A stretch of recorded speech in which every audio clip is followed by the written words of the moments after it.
আমাদের চোখের সামনে আমাদের সরকার আমাদেরকেই ধ্বংস করার জন্য তৈরি করে ফেলেছে এক টাইম বোম, যার প্রভাব আজ না আমরা দেখতে পাবো আর কিছু বছর পর। আর সেই টাইম বোমটি হলো ইললিগাল ইমিগ্রেশন। সোজাভাবে বললে বাংলাদেশ থেকে লোক ভারতে তথা পশ্চিমবাংলায় প্রবেশ করানো, যার ফলে পশ্চিমবঙ্গে চলছে এক নীরব পরিবর্তন। আর এই পরিবর্তন শুধু জনসংখ্যার নয়, এই পরিবর্তন আমাদের সংস্কৃতির, আমাদের রাজনীতির, আর সব থেকে ভয়াবহভাবে এটা আমাদের পরিচয়ের পরিবর্তন। आधार कार्ड করতে কত টাকা লেগেছিল?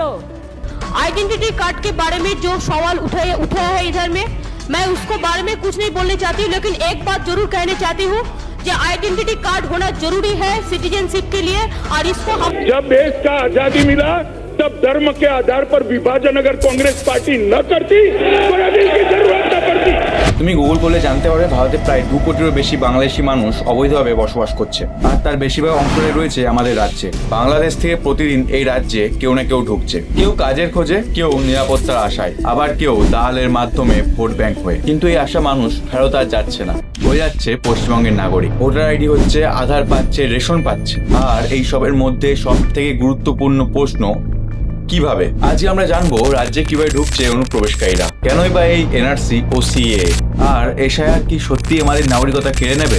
এই সমস্ত কিছু তোমাদেরকে জানাবো নিজের মতন করে প্রমাণ দিয়ে। সত্যি জানার জন্য শেষ পর্যন্ত দেখো। আশা করছি এই ভিডিও তোমার মতামতে প্রভাব ফেলবে। নমস্কার, আমি কিষান।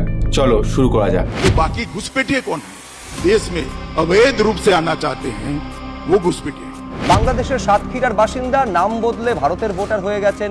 एक और तो दीदी आप घुसपैठ करा रही हो। একটা রোহিঙ্গাকে যদি বাংলায় আসতে হয় তাহলে হয় সে মিজোরাম দিয়ে আসবে, নইলে মণিপুর দিয়ে আসবে, নইলে নাগাল্যান্ড দিয়ে আসবে, নইলে অরুণাচল প্রদেশ দিয়ে আসবে। সাধারণভাবে স্থলপথে আমরা বাংলাদেশের সাথে যে সীমানা শেয়ার করি তার সাথে আমাদের মোট 9টি জেলা যুক্ত আছে। আর এই 9টি জেলার মধ্যে ভারতের সাথে বাংলাদেশের অর্থনৈতিক দিক দিয়ে সবথেকে গুরুত্বপূর্ণ বর্ডার হলো উত্তর 24 পরগনার পেট্রাপোল বর্ডার। আর এই সীমানা দিয়ে মোট বাণিজ্যে 50 থেকে 60% বাণিজ্য এই পথ দিয়েই হয়ে থাকে। তাই এই পথে নর্মালি কাস্টমস ও বিএসএফ ব্যাটালিয়নদের বেশ ভালো কড়া নজরদারি দেখতে পাওয়া যায়। তাছাড়া এখানে থাকা চেকপোস্টটি হলো দক্ষিণ এশিয়ার সবথেকে বড় চেকপোস্ট। তাই বলা যেতে পারে উত্তর 24 পরগনা দিয়ে এদের প্রবেশ করানো একটু কঠিন আছে।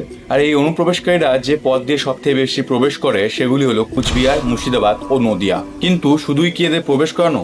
বাংলাদেশ থেকে সীমান্ত পেরোনোর পর শুরু হয় পরিচয় তৈরির খেলা। একটা ভুয়ো রেশন কার্ড, একটা আধার কার্ড, একটা ভোটার, আর এই 3টি কাগজেই মানুষকে করে দেয় ভারতীয় নাগরিক। আর এই পুরো নেটওয়ার্ক কন্ট্রোল করে আমাদের এই রাজ্যের বড় বড় নেতা মন্ত্রীরা, যার সাথে জড়িত থাকে কিছু দালাল, নেতা, এমনকি কিছু দুর্নীতিগ্রস্ত অফিসারও। আর একটা কথা বলে রাখি, আমাদের দিদি আমাদেরকে মানবিকতার পরিচয় দিয়ে বাংলাদেশিদের এই বাংলায় থাকার কথা বললেও তার মূল উদ্দেশ্য নিজের ভোটার বাড়ানো, অর্থাৎ নিজের ভোট ব্যাংক ভারী করা। তাই এই অনুপ্রবেশের সাথে আমাদের রাজ্য সরকারও জড়িয়ে আছে, কারণ তাদের এই মন্তব্য অনুপ্রবেশকারীদের আরো সোচ্চার ও আগ্রহী করে তোলে আমাদের রাজ্যে আসার জন্য। এই বাংলাদেশিদের অনুপ্রবেশের সমস্যা আসামেও হয়েছিল, ফলে এখানে হাইকোর্টের নির্দেশে এনআরসি চালু হয়। তার ফলস্বরূপ এখানে প্রায় 19 লক্ষ মানুষ আছে যারা নিজেকে ভারতীয় প্রমাণ করতে ব্যর্থ হয়েছে। এরপর কেন্দ্র সরকার এই সেম প্রবলেম সলভের জন্য বাংলাতে এনআরসি চালু করার প্রস্তাব দিলে আমাদের রাজ্য সরকার তার তীব্র বিরোধিতা করে। যদিও এনআরসি কতটা সঠিক সিদ্ধান্ত তাতে রাজনৈতিকভাবে অনেক ভিন্ন ভিন্ন মতামত আছে। আর এই এনআরসির সিদ্ধান্ত কতটা ঠিক কি ভুল সেটা জানার জন্য আমাদেরকে এনআরসি কি সেটা বোঝা দরকার। भाइयों बहनों, ये सफेद झूठ है, ये पद इरादे वाला खेल है, ये नापाक खेल है। আরেকখানে এনআরসি আমি দেখে থাকতে দেব না, এনআরসি করতে দেব না। ये बिल की जरूरत क्यों पड़ी है? जब देश का आजादी मिला तब धर्म के आधार पर विभाजन अगर कांग्रेस पार्टी न करती तो